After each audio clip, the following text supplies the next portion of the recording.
Misfits, people ask me all the time about tools that I use in my life and business to maximize my success.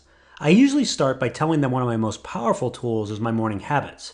And of course, they look at me somewhat confused. I then explain how important it is for me to center myself and how I begin my day and plan for my success. It's critical to consistent high performance. And it doesn't take me long, about 5 or 10 minutes, because I use a great resource called the 5-Minute Journal. The 5-Minute Journal is the simplest, most effective way I've ever found to start your day in the right mindset, doing the right things, and set yourself up for success. And it is exactly what it says, a 5-minute exercise you can do each day. Let me ask you, if you could reach your next level in your life and business by spending just 5 minutes of focused time a day, would you do it? I bet you would. And I know it works because I've experienced the power of it.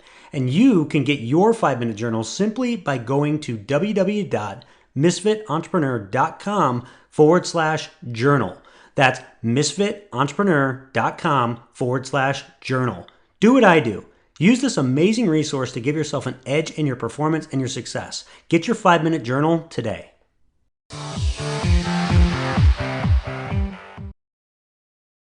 Hello, Misfits. This is Lukas, and welcome to another episode of the Misfit Entrepreneur, where it is our job to help you unleash your inner misfit and break through to higher levels of success, wealth, and fulfillment by bringing you the best insight and information from the world's top entrepreneurs, with a specific focus on their misfit side, their specific traits, habits, and secrets that will allow them to thrive and succeed.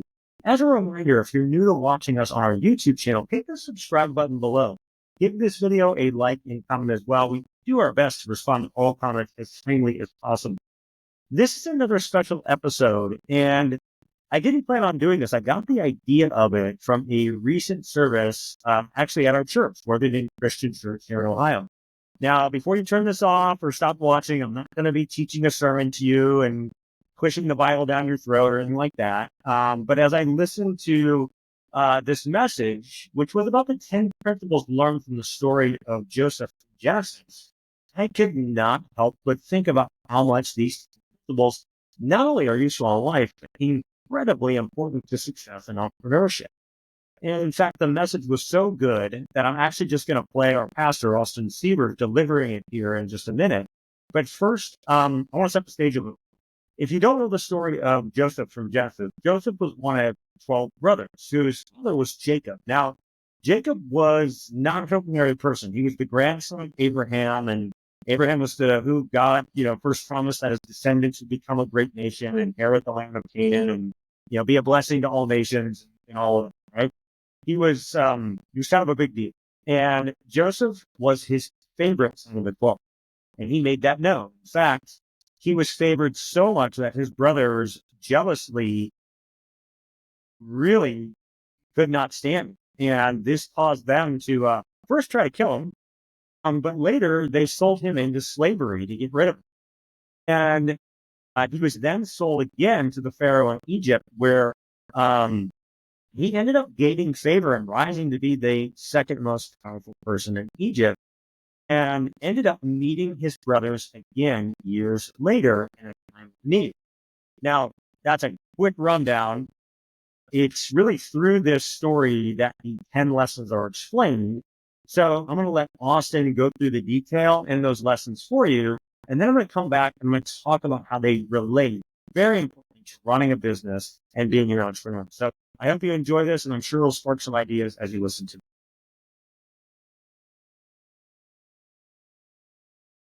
Well, good morning. Thank you for worshiping with us this morning. If you're newer to our church, just want to catch up. We're in a series called A Seat at the Table. And in this series, we are looking at different seats that we can sit in around the table that will help bridge relationships and not hinder them. And the tension in our culture as it continues to rise, our culture has drawn these hard lines that say, you're either on this side or you're on this side, and there's no mixing of the two. And what our culture tells us is that if people don't think like us, or if people don't believe the same things that we believe, then they can't sit at our table.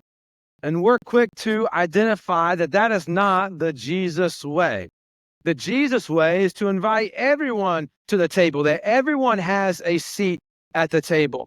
As we study Jesus' life and we study Jesus' ministry, we see this come up over and over again throughout the way that he interacted with people. We see in Scripture a lot of stuff happened around the table. A lot of stuff happened around these meals that took place, and we're studying a few of those, and we're looking at some Jesus-like characteristics that we can bring to the table, that we can help bridge relationships with people and not hinder them. Jesus, it didn't matter if you didn't believe what he believed or think the same things that he thought, he invited you to the table. It didn't even matter even if you hurt Jesus, he still invited you back to the table. One time, one of Jesus' closest friends betrayed him and denied knowing him. This closest friend's name was Peter. And when Jesus needed Peter the most, Peter denied knowing Jesus. The night that Jesus was arrested, that led to his crucifixion, Jesus needed his close friend Peter, and Peter ghosted him. He said he didn't know Jesus. And then Jesus had to go through that difficulty all alone, had to go through the difficulty of the crucifixion of the cross alone, where his close friends betrayed him. Have you ever felt alone? Has there ever been a situation in your life where you have felt like your close friends or even people in your family have pushed you off on an island to go through the difficulty that you might be going through all by yourself? You know, it's a terrible feeling to go through a terrible situation all alone. What do you do when you feel that way? What do you do when someone that you care about hurts you? I can tell you what Jesus does. Jesus invites people back to the table. See, when Jesus defeated death and he resurrected from the grave, Jesus appeared to many people. And Jesus appeared to Peter, his closest friend, who hurt him, who denied knowing him when he needed him the most. And Jesus invited Peter back to the table. Jesus had a meal with Peter. When Jesus saw Peter post-resurrection, this is what Jesus said to Peter. He said, "Come and have breakfast." I love that phrase. Jesus invited Peter to come, share a meal. Jesus forgave Peter. This morning, as we talk about how we can help bridge relationships, we're looking at pulling up a seat to the table and sitting in a seat of forgiveness. And this applies to us all because we all go through times in life where we feel hurt. We know what it's like to be a recipient of pain. We know what it's like for someone to do something and then for us to have to take a step of forgiveness. So this morning, as we look at forgiveness, we're going to be in the Old Testament book of Genesis, and we're going to look at this guy named Joseph. We're going to start there in Genesis 37. I'm just going to tell you ahead of time, we're going to fast track through a lot of scriptures and end up in Genesis 50 there at the very end of the book. We're going to try to sum up Joseph's life and see how Joseph sat in a seat of forgiveness. Joseph's dad was Jacob. Jacob was a prominent person in the Old Testament. Jacob had 12 sons, and these 12 sons, they represented the 12 tribes of Israel. Jacob is a prominent person, a unique person in the Old Testament. Jacob had a very unique relationship with God. Jacob was the man. But I can tell you, we probably don't want to take parenting advice from Jacob because Jacob favored Joseph more than he did his other sons. He loved Joseph. And actually, the 11 other sons that Jacob had knew that Jacob loved Joseph more than them. Jacob even made this coat for Joseph to wear to signify his importance and to signify his favoritism. So whenever Joseph walked around in this coat, everybody knew that was from Jacob and he was Jacob's favorite. It's kind of like this picture here. Maybe you've seen some pictures like this. I heard Ben talking about the Browns today, so I got to do a little correction here and talk about the Bengals. Ben, I think you're in here. I'm just telling you, the water or the grass isn't greener on this side. The Bengals aren't doing that well, but they're still entertaining enough where we don't have to go out and rake leaves. So they play tonight. You might want to watch them. But what do you notice about this picture? The quarterback, Joe Burrow, is wearing a different colored jersey than everybody else. You want to know why? Because you can't touch him. This is in practice. You're not supposed to hit the quarterback. You're not supposed to touch the quarterback. So he wears a jersey that's different than everyone else. This like, if you touch the quarterback, if you hit the quarterback, the coach is going to get mad. It's like Joseph walking around with a special jersey on that's different than everybody else, where you can't touch him. You can't hurt him. You can see that he is his dad's favorite. And so Joseph's like walking around with this, like, you can't touch me type of attitude, because I can tell you, Joseph didn't do himself any favors either. The brothers, they know that Jacob favored Joseph. He wore this jacket. It didn't sit well with him. And then Joseph didn't do himself any favors. Joseph had a dream. And he had a dream that one day his brothers would bow down to him. The next morning, Joseph gets up, and guess what he does? He tells his brothers the dream. He says, hey, one day you're going to bow down to me. And this is the dream I had. How do you think that set with his brothers? It didn't go well. They didn't like it one bit. One day his brothers are out in the field and they're working the field, and Jacob sends Joseph to go check on his brothers. So Joseph goes out there with this coat that his dad had given him, and the brothers see Joseph coming from far away, and then they made this plot, they made this decision like, okay, let's just get rid of Joseph and then everything else will be okay. They actually thought, let's just kill Joseph. Let's just kill him and be done with him. But then they saw this empty water cistern, this well there. They thought, okay, well, we got this pit here. Let's just throw him down in this pit. We won't kill him. We'll just throw him down here. And so Joseph comes. That's what they do. Joseph must have put up a good fight, because they wrestled him and took his jacket off, and they threw him down in this pit. And then the Bible tells us that they were tired. The brothers were just sitting there. They must have been tired, because they were sitting right by the pit, and they're holding this that Jacob gave Joseph. And as they're sitting there by this dry cistern with their brother down there, and they're probably yelling, crying out for help, they see this group of people starting to come by. I thought, well, instead of leaving him here, why don't we try to make some money off of him? Why don't we sell Joseph into slavery? And that's what they do. They pull Joseph up out of the pit, and then they sell him to the people that are coming by, and Joseph becomes a slave. And then Joseph goes off, brothers go this way, and there's no more. Well, now that Joseph is a slave, that didn't last long with the people that bought him from his brothers, because they sold him to a guy in Egypt named Pharaoh, or named Potiphar. And Potiphar then had Joseph as a slave. Now, there's a lot to cover in Joseph's life, so we're going to fast track here. Potiphar's wife accuses Joseph of doing something that Joseph didn't do. And it made Potiphar angry, and he threw Joseph in prison. So Joseph went from being in a cistern, sold into slavery again, and now he's thrown into prison. And again, we fast track through Joseph's life. Pharaoh, the king of Egypt, has a dream, and he's distraught because nobody in Egypt can interpret this dream, and it's bothering him. He wants to know what this dream means. And then there's this cupbearer to Pharaoh that remembers meeting a guy in prison named Joseph. So Pharaoh pulls Joseph up out of prison, and he tells him his dream, and Joseph interprets the dream for him.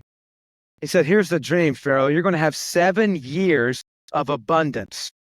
Crops are going to be good. Everything's going to be going well. The economy is going to be great. Things are going to be growing and growing and growing. And then you're going to have 7 years of drought, 7 years of famine.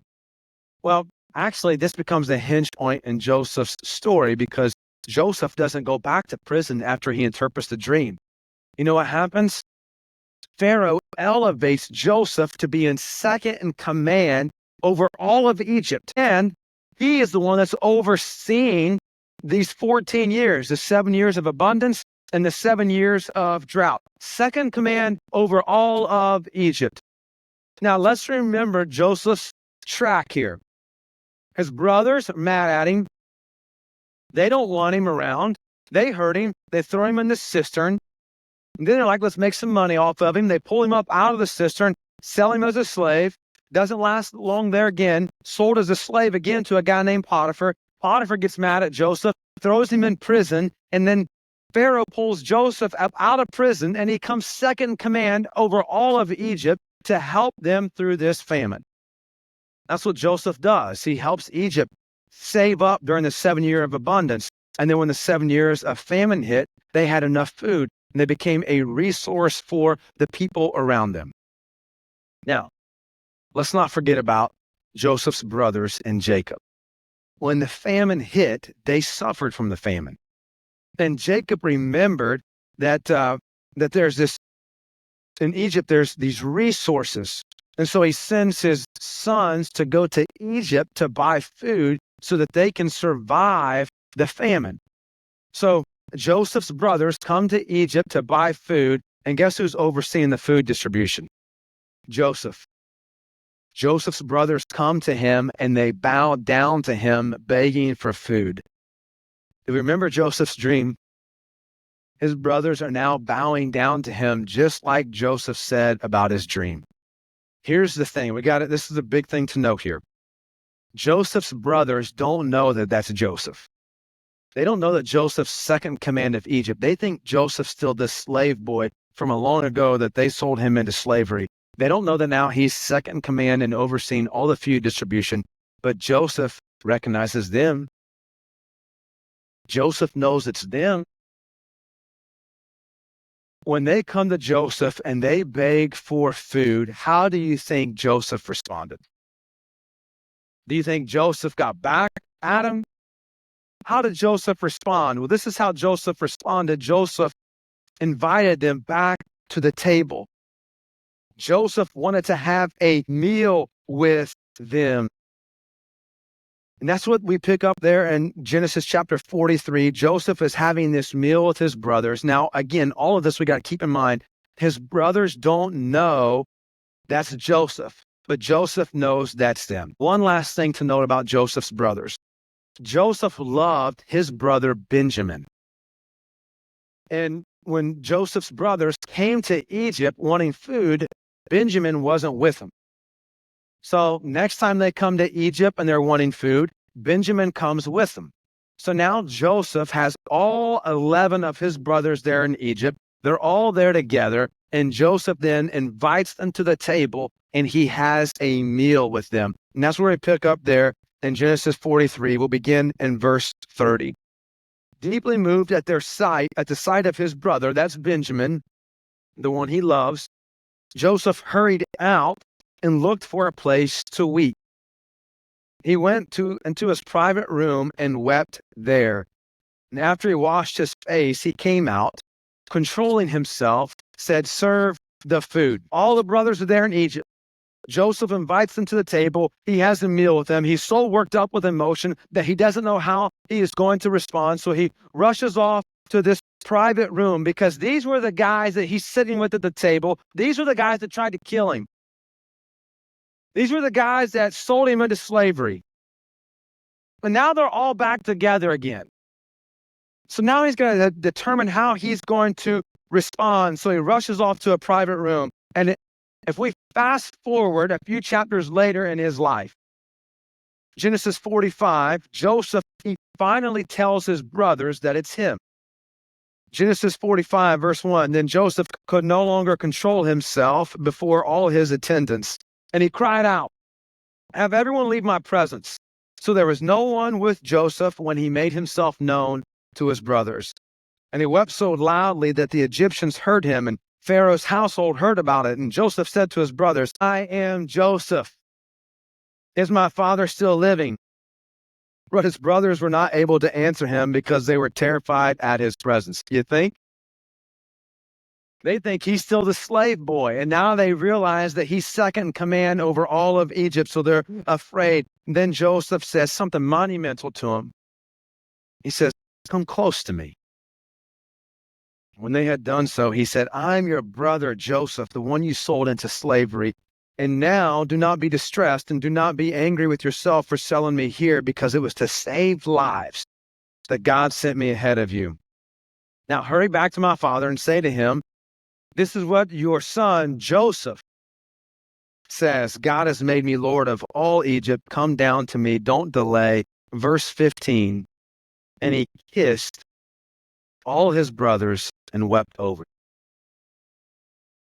Joseph forgave his brothers.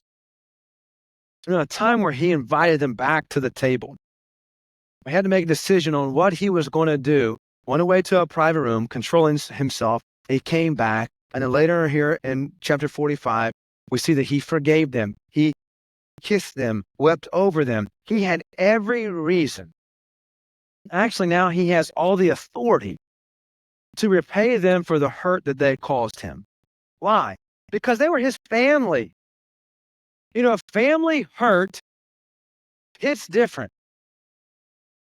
You know, we might think because we are family, it shouldn't be this way.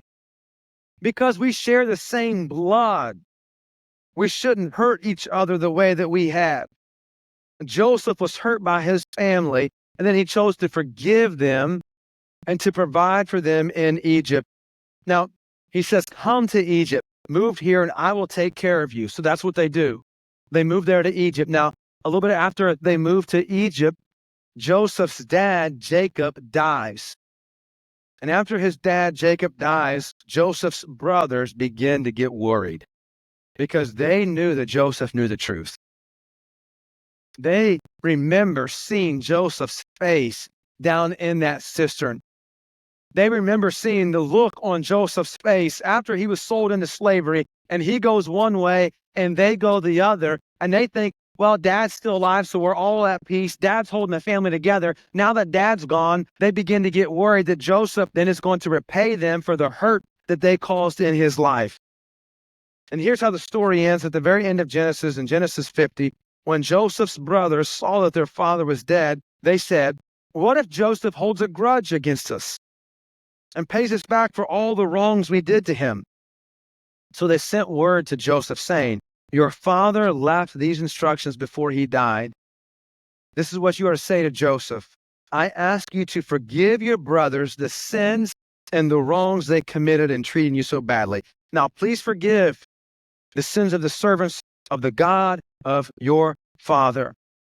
And when their message came to him, Joseph wept. This is my opinion here. I'll look at this. I'm like, man, these brothers are acting pretty childish. This is pretty immature. Now, we're afraid that Joseph's going to get mad, so let's have this plea of forgiveness and to put this on our late dad. And then Joseph, when he hears this, he cries, he weeps. Now, Joseph isn't wrong for crying, and this doesn't make this doesn't make him immature at all. Joseph isn't weeping because he has to forgive his brothers. Joseph is weeping because he did forgive his brothers. And they still don't feel like they have been forgiven. See, Joseph moved past the situation, but his brothers are still holding on to it. Verse 18, his brothers then came and threw himself down before them. We are your slaves, they said. But Joseph said to them, don't be afraid. Am I in the place of God? You intended to harm me, but God intended it for good, to accomplish what is now being done, the saving of many lives. So then, don't be afraid. I will provide for you and your children. And he reassured them and spoke kindly to them. If you're with us last week, there's our word, kindness. That's another seat that we pull up to the table. Joseph is being kind and he is being forgiving. And there's so much that we can unpack in Joseph's life. I mean, we went through this pretty quick. But if we just stop and we think about how Joseph forgave his brothers, there's a few things that we can learn and apply to our lives. Let's call these things the 10 principles of hurt and forgiveness from Joseph's life. And if you have a pen or a piece of paper, you might want to write some of these down. Or if you have a phone or you can take some notes, you might want to write some of these down because they might relate to a current situation that you might be facing.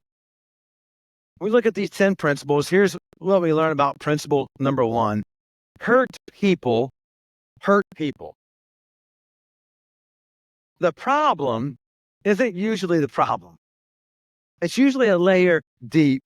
You know, usually when people lash out, they are lashing out about a culmination of things, and the problem is usually a lot deeper than the one that they're lashing out about.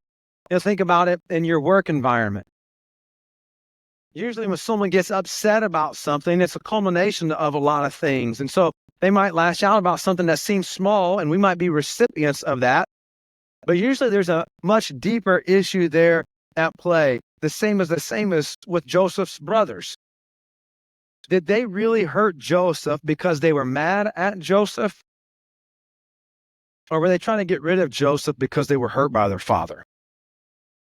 Remember, their father, they felt rejection from him. They felt hurt by their father because they knew that their father favored and loved Joseph more than them. So perhaps getting rid of Joseph was to get back at their father. With Joseph out of the picture, then Jacob, the dad, could distribute love amongst the brothers evenly. Hurt people hurt people. Number 2, it's okay to have an emotional response to emotional hurt. Joseph was emotional. There are a lot of times there that we read that Joseph wept, or that he cried. And it's okay to cry. It's okay to show emotion. Guys in the room, we especially need to hear that. It's okay to show emotion. It's okay to have an emotional response to an emotional hurt because it hits us right here in our emotions. Joseph was hurt because in his heart, his family pushed him away. They tried to get rid of him. And his hurt emotions led to an emotional response. Number 3, we decide in private how to respond in public. When Joseph was eating dinner with his brothers, we read that he had to excuse himself from the meal. He had to get up from the table and he had to go to a private room. And in the private room there is where he controlled himself. In that private room, he had to make a decision. Was he going to come out, seek revenge, and lash out at his brothers? Or was he going to be controlled and respond differently? He forgave. I believe it was in that moment that he chose to forgive. In our personal moments, we need to figure out how we are going to respond in our private spaces to those who hurt us in public spaces. If we don't take the time to reset and plan, we could respond in a negative way, which leads us to our next principle. Nothing good comes from fighting fire with fire. When Joseph came out of that private room, he controlled himself. And he could have came out and given his brothers the business. He had the right, he had the authority, but instead he came out and said, serve the meal. When we are faced with a difficult circumstance and the tension level seems high, and the temperature of the anger is pretty high, we don't want to match that. Okay, but instead we look for ways to diffuse the situation. We look for ways to bring down and lower the temperature of anger or the temperature of tension. When we rise to the temperature of anger or tension, it'll only make the situation and the matter worse. If we've been hurt, we think about hurting someone else, that will rise to that temperature of tension and nothing good will come from it. Number 5, forgiveness often requires proximity. When Joseph finally made himself known to his brothers, one of the first things he said to them was, come close. Come close to me. He wanted to be physically close. Forgiveness often requires proximity. Joseph didn't send a servant to face his brothers. Joseph faced his brothers on his own. And he said, bring it in. Let's have a conversation about it. You know, sometimes when we are hurt, what we like to do is withdraw and withdraw and withdraw. When we withdraw over time, that tension and that relationship continues to grow and build.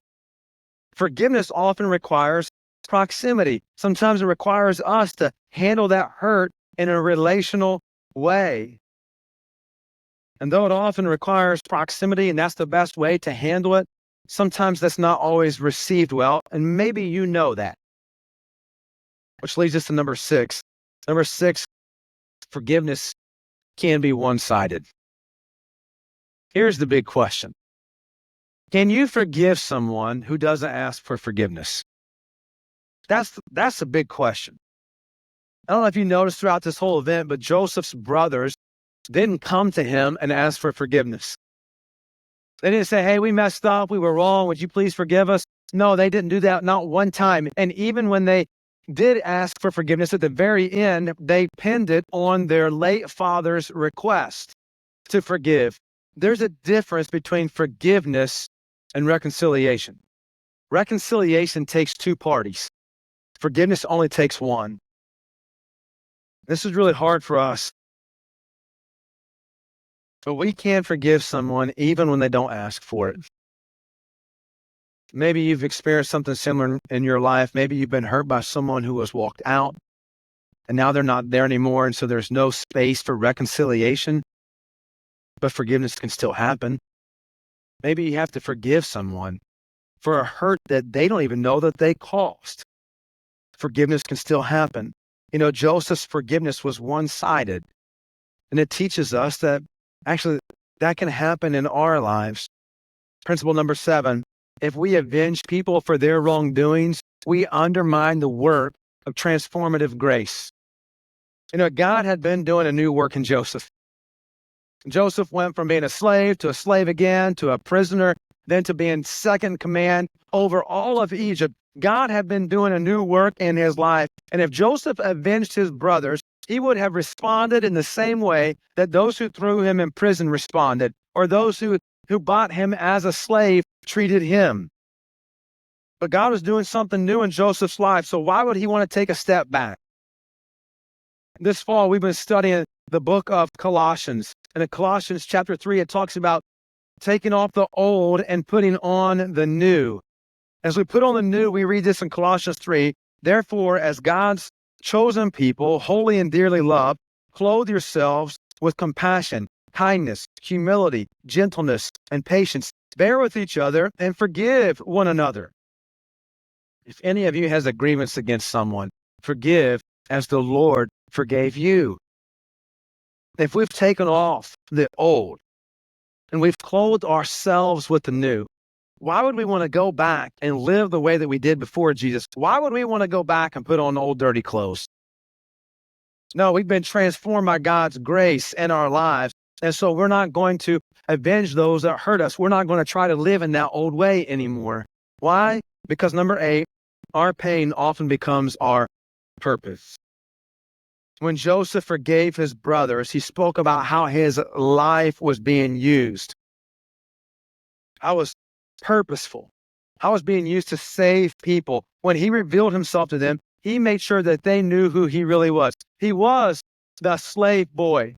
He was the boy that they sold as a slave, but he was also second in command over all of Egypt to save a group of people during a severe famine and drought. He redirected his pain and it became his purpose. There might be a severe hurt in your life. How can God use that pain to become a part of your purpose? How can that pain be used to grow and to impact the kingdom of God? How can that pain be used to help someone who's going through a similar situation? Principle number 9, forgiveness takes time. And maybe you felt this. Joseph didn't forgive his brothers immediately. It took several appearances before Joseph finally made himself known and forgave his brothers. And it even took time for his brothers to feel that they had been forgiven. Remember, time had passed. When Jacob died, they went back to Joseph and pleaded for forgiveness on behalf of their father. Forgiving others and receiving forgiveness takes time, but it's worth the time that it's taking. Lastly, number 10, forgiveness rewrites our story. You know, it's easy to stay in the hurt and allow the hurt to define who we are, but when we forgive, it rewrites our story. You know, Joseph, he could have carried that hurt with him forever. And if he did and never forgave his brothers, he would have continued to being that slave boy. Instead, when he forgave his brothers, they saw him as the leader of their family and the leader of Egypt. Because he forgave, it rewrote his story. He wasn't the slave boy anymore. He was a person that God used to save an entire group of people. Forgiving others doesn't recognize that when they hurt us that it was okay, but it helps us move past the narrow hurt and to see the broader picture that God is writing. What story is God rewriting in your life because forgiveness is a part of it? What story is God using and rewriting in your life because of the pain that you have experienced? When we hold on to the pain becomes a story. When we give it over to God and forgive, God rewrites our story. God becomes the author. You know, this event ends with Joseph saying this phrase to his brother that might be one of the best phrases in the entire Bible. Joseph used the phrase, "but God." When they came to him and said, "You intended to harm me, but God intended it for good, for the saving of many lives." I love that phrase, "but God." Would you say that phrase with me? Let's say it on a count of three. 1, 2, 3, but God. Let's say it again. 1, 2, 3, but God. Where is that phrase in your life? Where is that phrase, "but God," in your life? Maybe it's someone in your life who has walked out on you and hurt you, but God. Maybe someone has said something to you and it keeps playing on repeat in your mind, but God. Maybe someone at work has hurt you and made you feel small, but God. Maybe there's a hurt from your childhood that you're carrying with you, but God. When forgiveness is a part of our story, God is the author, and that phrase is in it, but God. This is what's really cool about Joseph's life. Joseph was used to save a group of people during a famine. That group of people was later formed into a nation called the Israelites. We're just in Genesis and Exodus. Moses comes and he leads that group of people out of Egypt, and they form into God's people called the Israelites. Now, out of the New Testament, Jesus comes from this group. And out of Jesus, salvation comes to all people. And from this group, this promise that was given to Jacob was fulfilled, that there is this group now numbering more than the stars in the sky, all because God rewrote Joseph's story, and God was the author. You know, when Peter hurt Jesus invited him back to the table, and he said, "Come and have breakfast." When Joseph's brothers hurt Joseph invited him back to the table and said, "Come and be close." Have you experienced that forgiveness from God? Where's but God in the story, your relationship with him? And if you have experienced that forgiveness, we need to bring that to the table and forgive other people and bridge relationships with people, not hinder them, so that they may too have a but God story. They may too experience the transformative grace of God. Lord, we thank you. And we thank you for the work that you have done throughout Joseph's life that carried to Jesus and then Jesus to us. Lord, you rewrite stories, and you've rewritten ours. Where sin was a part of our story, now it's grace because there is forgiveness. And Lord, for that, we are grateful. Help us to constantly live into your forgiveness and then hand over the hurt of this earthly world to you and allow forgiveness to be a part of our story here on earth as well. Lord, we thank you for the work that you are doing. Thank you for the work that you continue to do, because grace and forgiveness is a part of it. It's in the name of Jesus we pray. Amen.